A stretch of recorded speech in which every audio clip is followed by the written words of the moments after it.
گی جب Karachi target killing کی بات ہوتی ہے تو جو سب سے واضح بیان آیا ہے وہ انٹیریئر منسٹر رحمان ملک کا آیا ہے. انہوں نے بڑے واضح طور پہ کہا ہے کہ تیسری قوت جو ہے وہ اس میں ملوث ہو سکتی ہے.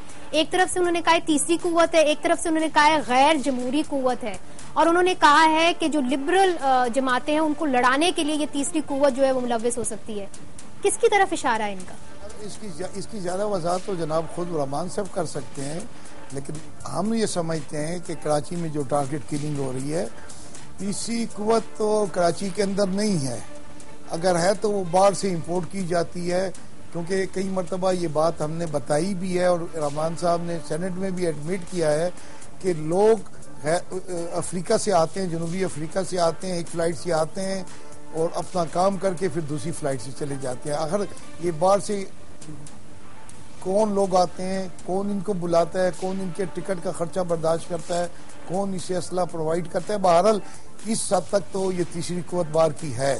حاجی دین صاحب صرف ایک بات بتا دیجیے کہ بہت سے لوگ یہ آپ سے سوال پوچھیں گے, افریقہ سے لوگ آتے ہیں پاکستان کے اندر دہشت گردی کر کے واپس افریقہ چلے جاتے ہیں, عام لوگوں کو تو یہ بات سمجھ میں نہیں آئے گی. اگر آپ تھوڑی سی اپنی بات کی سمپل بات میں سمجھ آئے, آپ اگر ہمارا 2 سال کا ایئرپورٹ کا ریکارڈ اٹھا لیں کہ کون لوگ آئے ہیں اور کون لوگ اسی دن واپس چلے گئے ہیں. سوال یہ ہے کہ ان لوگوں کا کیا کوئی کاروبار تھا, کیا وہ بزنس مشن پہ آئے ہیں, وزٹ ویزا لیتے ہیں, صبح کی فلائٹ سے آتے ہیں, شام کو یا دوسری فرسٹ اویلیبل فلائٹ جو ان کو ہوتی ہے اس میں واپس چلے جاتے ہیں. تھوڑا سا رحمان صاحب نے ہم سے وعدہ کیا تھا کہ یہ ساری انفارمیشن ہمیں دیں گے, وہ خود انویسٹیگیٹ کریں گے. آج تک ہمیں نہ انفارمیشن ملی نہ انویسٹیگیٹ کیا گیا. دوسری بات یہ ہے کہ MIFIA اور IB اور ISI والوں انہوں نے مل کے ایک رپورٹ بنائی تھی جو کہ جناب ملک رحمان صاحب کو ہینڈ اوور کی گئی, اور ملک رحمان صاحب نے وہ وزیر اعظم کو پیش کی. اس رپورٹ میں بہت سارے انکشافات کیے گئے ہیں ان لوگوں کے متعلق کہ جو لوگ اس ٹارگٹ کلنگ میں ملوث ہیں, ان اداروں کے متعلق, ان جماعتوں کے متعلق. وہ رپورٹ آپ نے دیکھی ہے یا وہ رپورٹ آپ کے سامنے پیش ہوئی ہے؟ وہ ہمیں تو نہیں دی گئی, لیکن یہ ہے کہ وہ وزیر اعظم کو آفیشلی دی ہے, ان آفیشلی ہم نے وہ رپورٹ دیکھی ہے. آپ نے کہا کہ ان آفیشلی آپ نے وہ رپورٹ دیکھی ہے؟ وہ دیکھی ہے جی, چونکہ ہمیں تو وہ آفیشلی مل نہیں سکتی تھی کیونکہ وہ وزارت داخلہ نے آج بتائی دیجئے حاجی عدیل صاحب, کراچی اس وقت جل رہا ہے, یہ بتا دیجئے کہ اس رپورٹ کے اندر الزام کس کے اوپر ڈالا ہے؟ یہ بتاؤں کہ اس رپورٹ میں کیا لکھا ہے, میں یہ آپ کو بتاتا ہوں اس کا حل کیا ہے. میں ساری رپورٹ پڑھ کے سنا دوں تو فرق نہیں پڑے گا, میں آپ کو حل بتا رہا ہوں. حل یہ ہے کہ کراچی میں پولیس پہ لوگوں کا اعتماد نہیں ہے.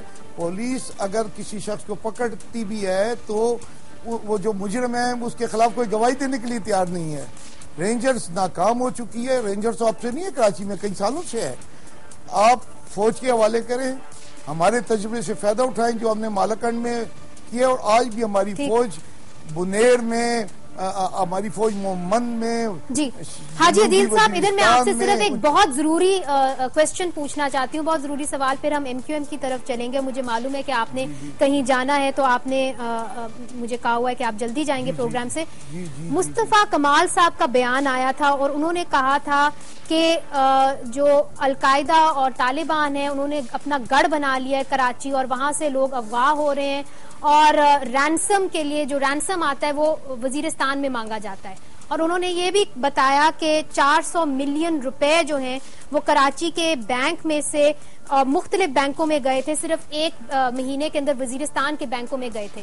تو انہوں نے یہ کہا ہے جب وہ تیسرے عناصر کی بات کرتے ہیں اور رحمان ملک ایکسٹریمسٹ فورسز کی بات کرتے ہیں تو ان کا اشارہ کسی اور طرف ہے. کیا آپ بھی سمجھتے ہیں کہ وزیرستان, دیکھیں وزیرستان جو ہے وہ تو ایک تو ہمارے انڈر نہیں ہے, وہ تو فیڈرل گورنمنٹ کے انڈر ہے, وہاں جنگ ہو رہی ہے.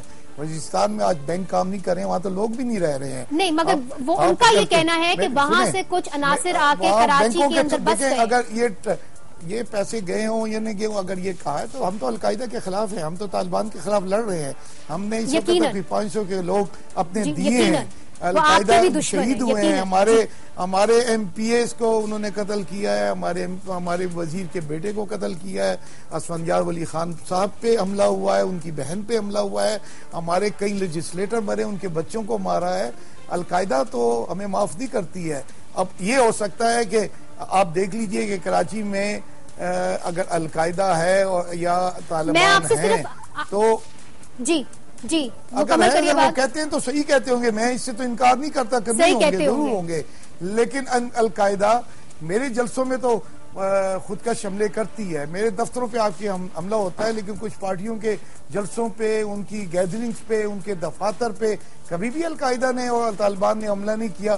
حاجی عدیل صاحب، مجھے معلوم ہے آپ نے کہیں جانا ہے، اس لیے میں آپ سے آخری سوال پوچھتی ہوں، کیا ممکن ہے کہ ایسے عناصر جسے کہتے ہیں دہشت گرد عناصر جو اس وقت ہمارے ٹرائبل بیلٹ میں موجود ہیں، کیا ممکن ہے کہ وہ کراچی میں گھس بیٹھے ہیں اور وہی ان ٹارگٹ، کیا یہ ممکن ہے؟ اس سے انکار میں نہیں کر سکتا، ان کے لنک یقیناً کراچی میں کچھ لوگوں کے ساتھ ہوں گے، لیکن سوال یہ ہے کہ عوامی نیشنل پارٹی کے تو دشمن ہیں، عوامی پارٹی کے تو وہ لیڈروں کو نہیں چھوڑ رہے ہیں۔ ٹھیک ہے، بہت بہت شکریہ حاجی عدیل صاحب، مجھے اس وقت ایک بریک پہ جانا ہے، ان سے رابطے نہیں ہو سکتے ہیں۔